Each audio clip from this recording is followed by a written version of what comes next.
And John, good morning to you. First question I have as we send our respects to the police department. And again, I apologize for all of the roofing issues that are going on here. They're working up there hard, and certainly we want them to get their work done. But it's loud, and I understand that, and I think it might be hard for our viewers to hear. Nonetheless, thoughts to you in the department this morning. How is the officer doing? Sure. So the officer's in stable condition. Yesterday, I was on my way to a briefing with the department regarding an officer that was stabbed earlier in the week. And on my way to that event, unfortunately, I was rerouted and rushed to ECMC where there was an officer that sustained gunfire. So walk me through what that moment was like for you in that kind of tense couple of seconds. You're going one place, then rerouted to another, knowing that a police officer was shot. Sure, it's horrific. Thankfully, Commissioner Macy and the command staff did a wonderful job of making sure that the streets were closed, streets were clear, the ambulance could get directly to ECMC so that life-saving measures could be given. John, I want to ask this question here. This is the second police officer involved shooting in a matter of days. And when you look at the way things are going right now, we've had a lull in crime, in violent crime over the past 4 or 5 months. But now it seems like things are picking back up. From your perspective, what gives here? Sure. So I think we've been saying for a little while here at the PBA that something does have to give. Rubber bands can only stretch so far. We are currently understaffed. The reality is that we've had multiple officer-involved shootings leading up to the summer. The weather's only getting warmer.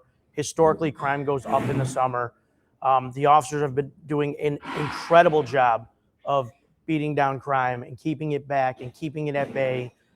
Historic crime lows over the last couple of years. Unfortunately, the officers, there's only so many officers, they can only work so many hours. And so do you think the result of that understaffing is what we're seeing right here? I think it contributes to it, certainly. I think not having enough officers and not having new, fresh officers definitely contributes to some of the problems that we're seeing. In what capacity? Well, according to the newest budget projection, the department should be at 814 officers. I would say even that projection is a little low, but if we use that number, 814, we're 100 officers below at this time. So where's the correlation here saying that what we're seeing right now in terms of violent crime, in terms of these officer-involved shootings, short staffing or understaffing is playing a role? Yeah, I think also what's playing a role is, as we've seen with the officer-involved shooting in March, the officer-involved shooting in April, the officer-involved shooting the other night on Broadway in May. That's 3 months in a row. In all those situations, the perpetrators, the ones that dictated the necessity for firearms being used, were criminals that have been in pretty steep crimes in the past. And why they're still out in the public and causing havoc to the citizens and visitors of the city of Buffalo, I don't quite understand. So just so we're clear here, understaffing, short staffing is one issue. Then we're factoring in the idea that these people who have been involved, allegedly, of course, in these shootings, sure, have also got criminal histories. How are these people getting out? So like I said, I can't begin to understand or fathom why they're getting out over and over and over again. And I won't speak to like guessing or hyperbole, but all 3 of the officer-involved shootings up until Broadway, and I don't know enough about yesterday's, but those 3 gentlemen that caused the necessity for officers to intervene and use Article 35 use of force. All 3 of those gentlemen have had extensive convictions with the law and problems fitting in society and helping to contribute to communities. And instead, they're terrorizing the city of Buffalo, and it's necessitating response from officers. Is it bail reform that becomes an issue here? I would say bail reform needs to be reformed. In what way? Well, I think that when it first came out, it was way too far of an overcorrection. I think that was acknowledged and some reversals were made, but I think instead of making incremental reversals and seeing when we finally get back to what might be working, maybe overcorrect the corrections to the point where then you can dial them back. Because as it is right now, it's 3 months in a row that the citizens of Buffalo have needed Buffalo police officers to intervene in a pretty significant way. And this goes on a much smaller scale each and every day in the city of Buffalo. Buffalo is the city of good neighbors. It's a fantastic city. We love the city of Buffalo, but it is ultimately at times a very violent city. What's so interesting here is that we've seen those numbers go down, those crime numbers. The governor has been here touting historic low crime numbers in terms of violent crime. Yet here we are, summer is just starting. And as we hear from Shirley, she says the attacks on police in summer isn't even here yet. Correct. And I thank her for that point, because the reality is, as we know historically, crime does go up in the summer. It is, and it's not unique to Buffalo. It's unique to pretty much every city, especially cold weather climates. And I think that you mentioned that the governor and politicians have come in and touted crime lows, and God bless them, and we're happy for the support when we get it. But we've also been saying that this is unsustainable with the numbers we have, being out of contract for 331 days. We need to find a way to recruit officers. And I bring up the contract not because, oh, we need more money. A contract is a way that we can work together to find a way to recruit more officers. We are currently hemorrhaging officers. They're retiring at numbers higher than norm, and we are unable to recruit new officers. Our previous academy had 5 police officers that one of them decided it wasn't for them.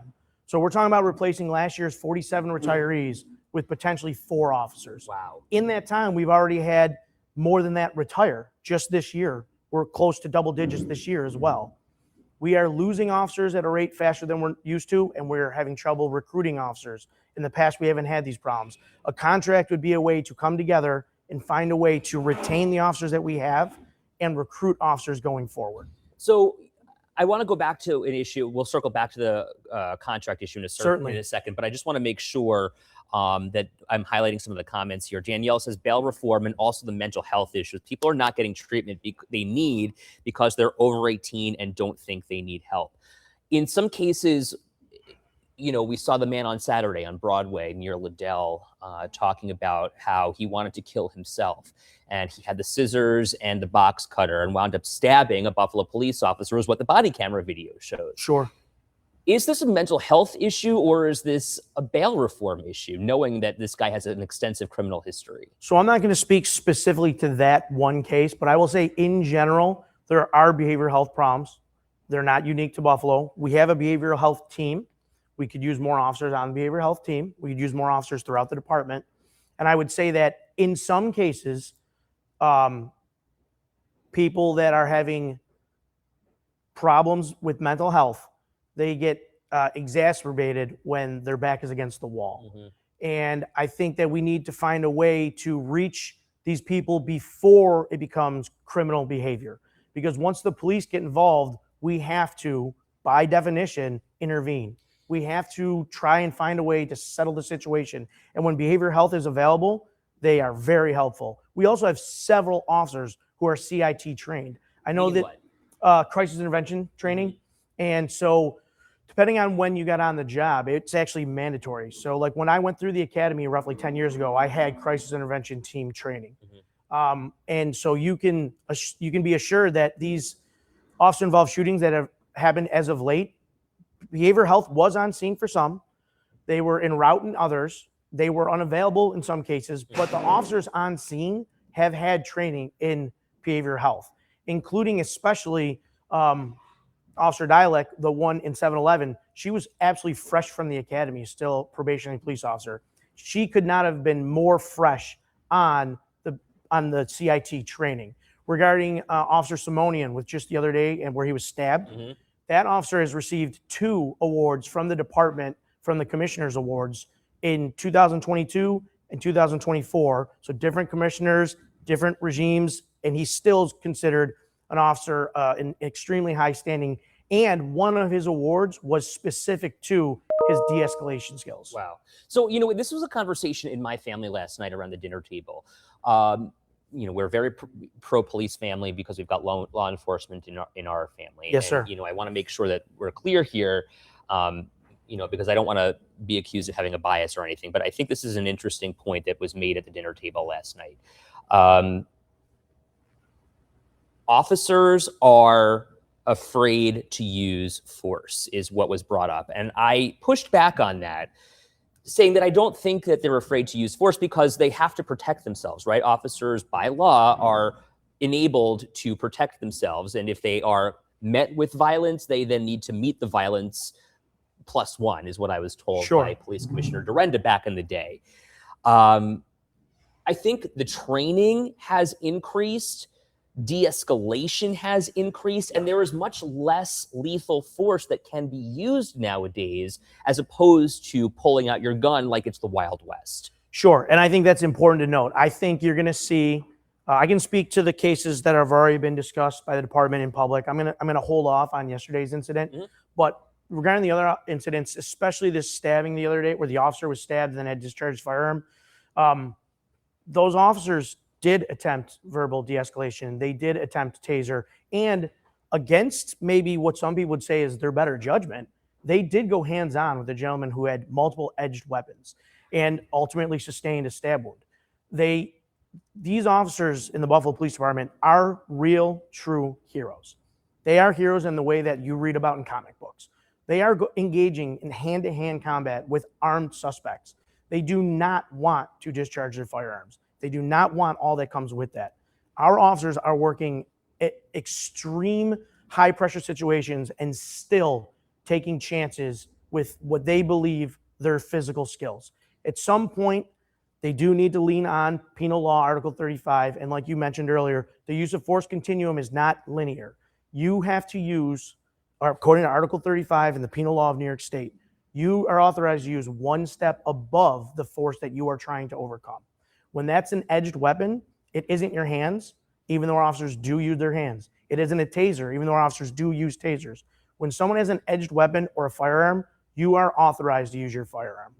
What I think is interesting here is that none of the suspects in any of these shootings were killed. And, by the grace of God, no one was killed in any of these shootings. We saw an officer who was stabbed. We saw an officer who was shot multiple times yesterday. And then the suspects both also shot by police. Yes. But they were shot and they lived.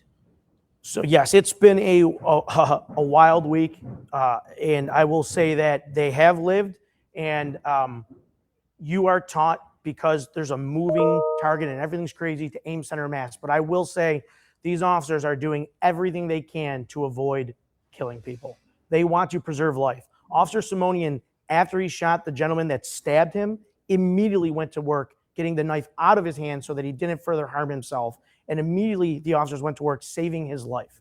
These officers are out to preserve life. They're not out to kill people. They're out to preserve life. Unfortunately, sometimes preserving life does involve using your firearm. And these officers immediately go to work, then working and saving these citizens.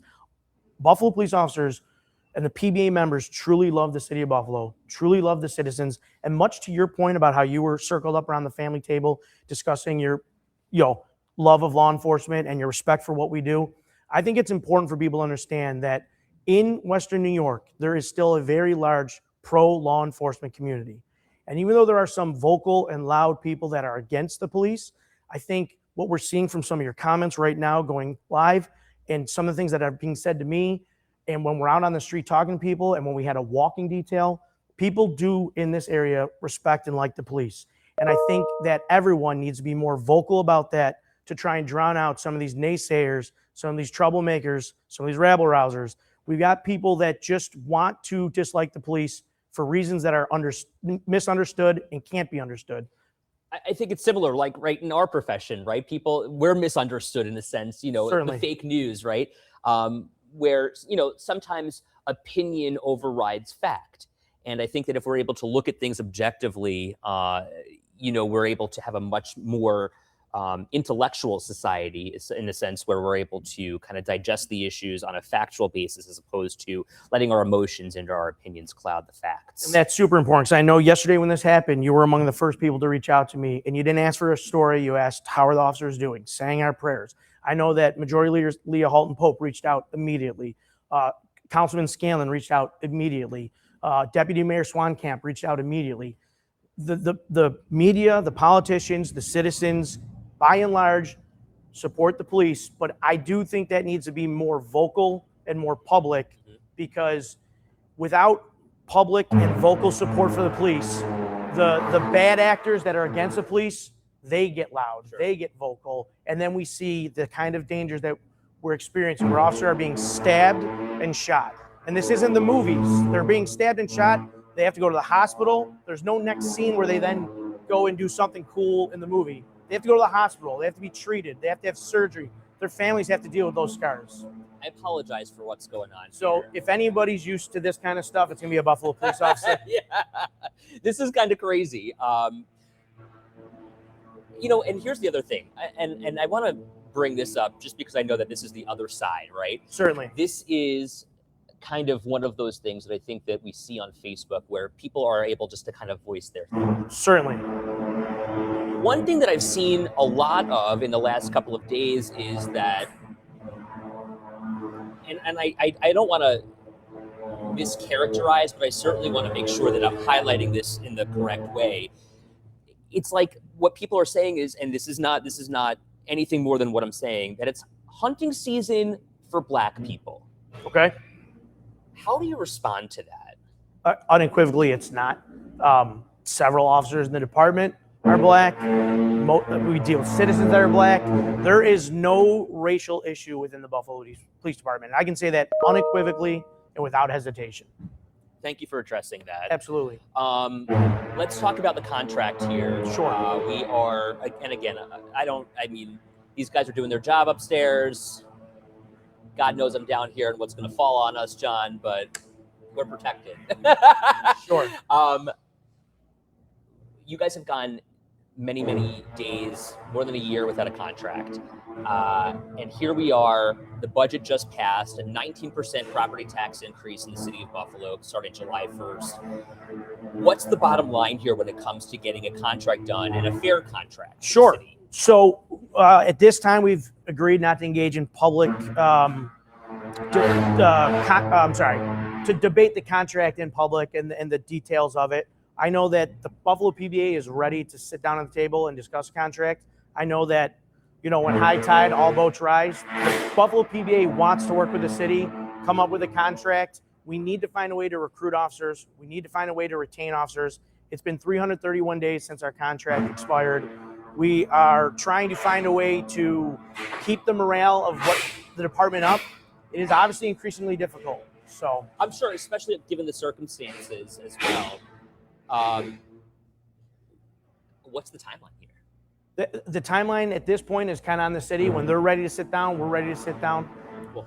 Anything else you want to add here, John? Anything else you didn't think that we didn't touch on? I would just like to, again, thank you for the opportunity to get out in front of the city of Buffalo. I know you mentioned social media and how it's becoming more and more important.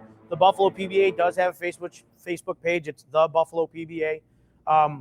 We want to engage with the citizens as much as possible. PBA members truly love the city of Buffalo.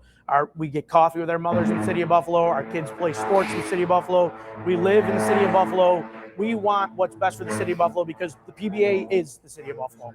John Davidson from the city of Buffalo PBA. Thank you for grinning and bearing this. I apologize. Not a problem. It's so embarrassing, really. Like you come into somebody's house and it's like, it's a mess. Quite all right. It's quite all right. Thank you so much. Appreciate your time. Appreciate your time. Thank you. And please send our best to the officer and his family. Right.